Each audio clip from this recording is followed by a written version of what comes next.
तर एकीकडे निलेश राणे भाजपवर पैसे वाटपाचा आरोप करतायत, तर तिकडे ठाकरे सेनेकडून निलेश राणेंवरच पैसे वाटपाचे आरोप झालेत। सिंधुदुर्गात शिंदे सेनेने पैसे वाटल्याचा आरोप ठाकरे सेनेचे नेते माजी आमदार वैभव नाईकांनी केलाय। एकनाथ शिंदेंनी सिंधुदुर्ग दौऱ्यात बॅग भरून पैसे आणले आणि निलेश राणेंनी ते वाटले असा आरोप त्यांनी केलाय। त्यांनी एकनाथ शिंदेंचा सिंधुदुर्ग दौऱ्यातला एक व्हिडिओही ट्विट केलाय। जर सामान्यांच्या गाड्या तपासल्या जातात तर मग उपमुख्यमंत्री एकनाथ शिंदे हे जे हेलिकॉप्टरने आले त्या हेलिकॉप्टरमधल्या बॅगा का तपासल्या नाही असा सवाल वैभव नाईकांनी उपस्थित केलाय।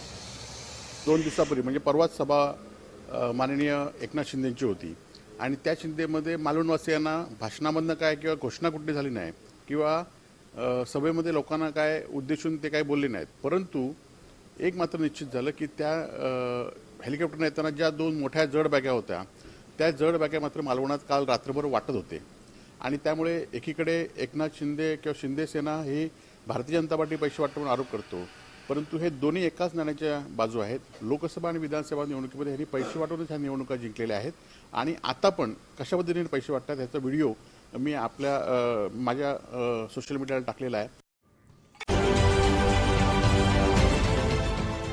देश विदेशातील प्रत्येक घडामोडींचे लाईव्ह अपडेट मिळवण्यासाठी आता साम टीव्हीच्या सर्व सोशल मीडिया प्लॅटफॉर्मला लाईक, फॉलो आणि सबस्क्राईब करा।